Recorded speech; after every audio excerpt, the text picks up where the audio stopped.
Today, in this video, I am going to show you how to 2.1x your revenue without booking more appointments, and more specifically, how to turn cold traffic into warm, ready to buy prospects. My name's Hamza Hamid, and I have dedicated hours upon hours researching and implementing the best solutions when it comes to signing more clients.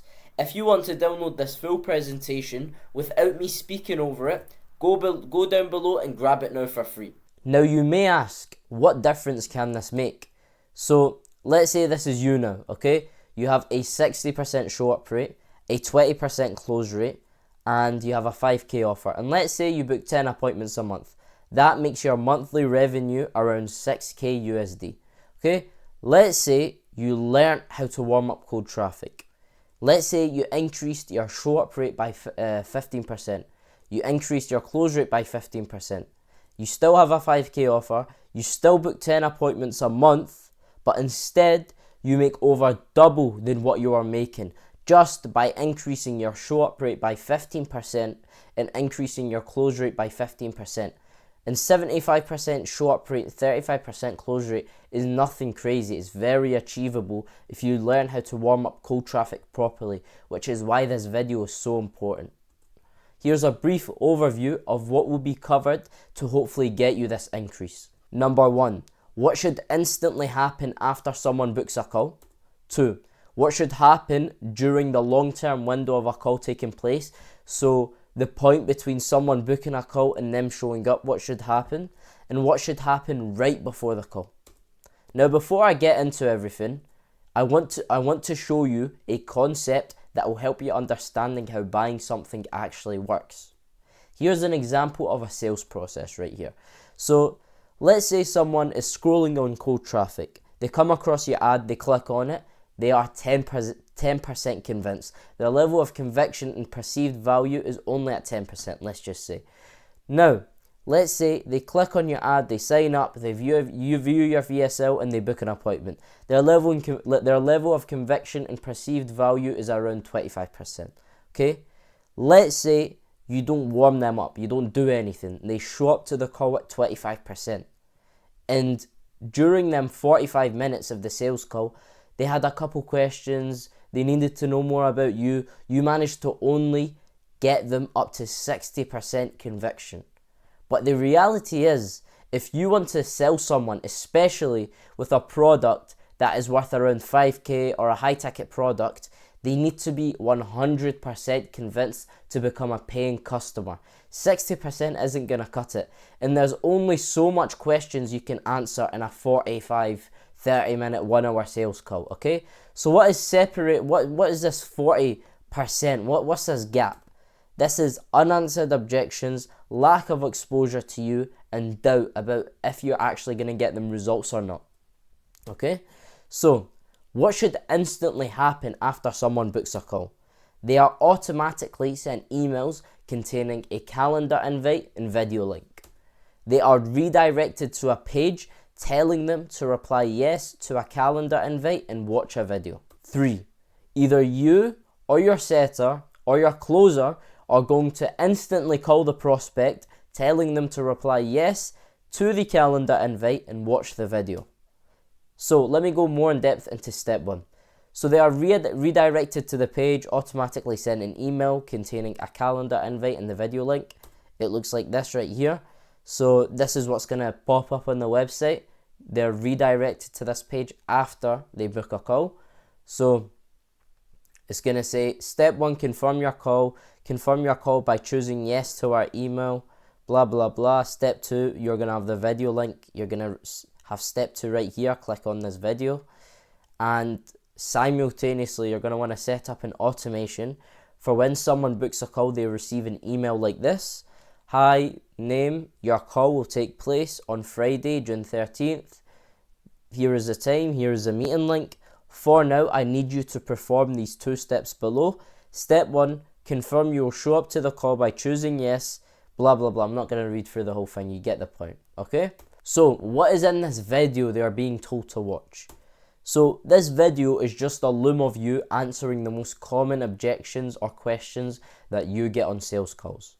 So for example, if you have objections about the guarantee on sales calls, you just write this on a doc. So you're write on the doc, is the guarantee real, with a question mark, and then you'd write the text and you just answer it yourself with your face cam in the corner and just off of a Google Doc. It's that simple, okay? You just repeat this 10 to 15 times, or as many times as you see fit. As many times as you feel like they'd be convinced, or the main objections are out of the way. Step 3, call the prospects. So sometimes prospects forget or don't have the time. Now, step 3, you need to call the prospects instantly after they book a call. Why? Because prospects are humans at the end of the day. They might forget, something might come up, life's life, okay? They might not have enough time to click yes or watch the video. So what we're going to do here, we're going to make sure this happens by calling them, okay? So either you or your setters or your closers, once again, are going to want to call them straight after the call, telling them to do the steps yourself. So for example, you'd say, hey, name, we just seen that you booked the appointment. I just need you to click yes on the calendar invite we sent you. And if you don't mind, name, in that same email, there's a video containing 5 things you should know before our call. I'd recommend watching it. Now, we done number 1. That's what should instantly happen after someone books a call. Step 2, what should happen during the long-term window of a call taking place? The first thing is that the minimum time to book a call has to be 48 hours. There should be 12 plus emails sent, and there should be 10 to 25 short form retargeting meta ad videos. So let me go more in depth into step 1 once again. So we have this 48 to 72 hour window, so the 12 emails can be sent within an appropriate time. If you have it same day or 12 hours, an email every 2 hours will be hard to send all at once, you know what I mean? It'll be too spammy. So these 12 emails are going to be spaced out within 48 hours. It's more appropriate for the lead and for you guys, okay? This is also the retargeting, the 10 to 25 retargeting meta ads can be seen. And yeah, so step 2, there should be 12 plus emails sent.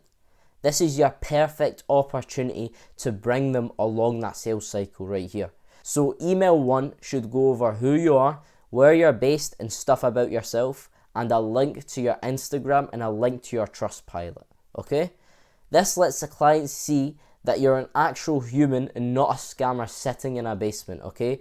They can see that, oh, you went to this place, you done this, you done that. You're a real human, you're not some scammer trying to take their money. That's what you achieve by letting them see your Instagram and whatnot. Emails 2 to 12 should be case study style emails. So basically, the structure for this can be how your client's life was like facing a pain or a problem. You then came in and solved this problem, and how your client's life was like after. And make sure to ask your clients, so reach out to your clients, ask them to see if they're fine with their stories being shared, okay? It's disrespectful to get some client story, send it to a bunch of people without their permission, okay? The beautiful thing about this email structure is that when after 11 emails of the same storyline pattern of how your client's life was like facing a pain or a problem, you then came in and solved this problem, how your client's life was like after, is that the person reading these 11 emails, the prospect that just booked a call, would start seeing themselves in the pattern. They're going to think that they're next. That's what happens in their brain. They're going to imagine 11 times. My client was at 2k. I came in, he's at 10k. This is something that someone like Charlie Morgan does in his VSL. He repeats the same thing again and again and again and again. They were at 5k, I came in and then I brought them to 25k. They were at 2k, I came in and then I brought them up to 30k. This creates a cycle where the client is going to see themselves as having the same result as his clients, okay? I know I waffled a bit, but it's very powerful, okay? So, step 3, there should be 10 to 25 short form meta retargeting ad videos. This, once again, increases the amount of exposure the client has of you. So, think of football games where there's an airline sponsor like Emirates on the footballers' shirts, okay, or Stadium on the side banner things, okay. Their main aim of that logo being on that stadium or t-shirt is to bring you along that sales process that I showed you, alright? Their main aim with it is not so you can see the Emirates logo, go to Jet2 Holidays and book a flight or something. I don't know if you can book a Emirates flight from Jet2 Holidays, but you get the point. It's not so you can buy on the spot, it's so that when next time you need to book a flight, you trust Emirates more than the other ones, okay?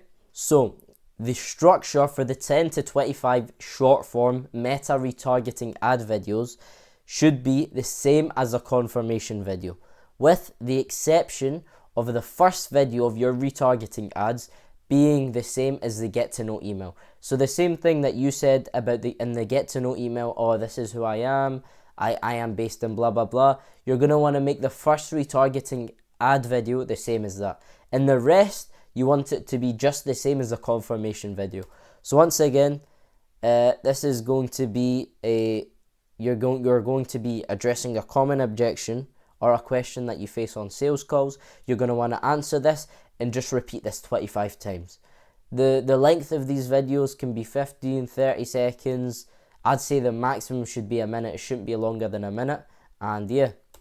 So these videos should be sequences. So for example, in the Meta Ads Manager, they'd have to watch, you can make a setting where the booked call prospects would have to watch 3 seconds of video 1 to be shown video 2, and vice versa until video 25, okay?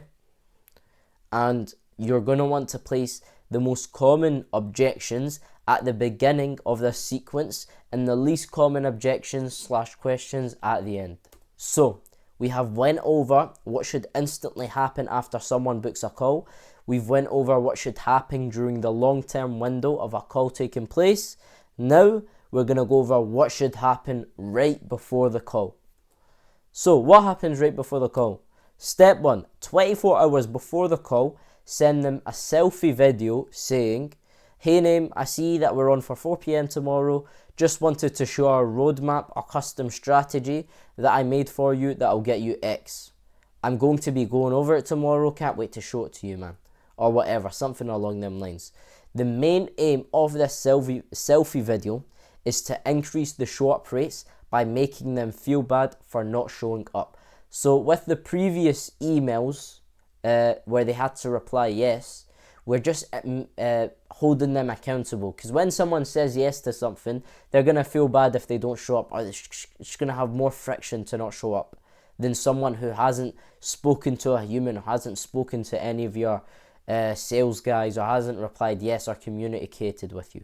So this is very good for you guys to increase them show up rates, okay? So another reason why these people will feel bad for not showing up is because right here with this selfie video, you've showed them that you care, and you've prepared some sort of strategy, and you've taken time on them, and if they don't show up, they're just going to feel like a rude person, you know what I mean? So make sure this custom strategy is real, and don't lie as it's obvious when you're lying, when you're saying, oh, I got this, I've made this for you. It looks like you've done it for every client. So be realistic with this, be honest. So step 2, 12 hours before the call, you're going to want to send them a text saying, hey name, just double checking, we're still good for 4 p.m.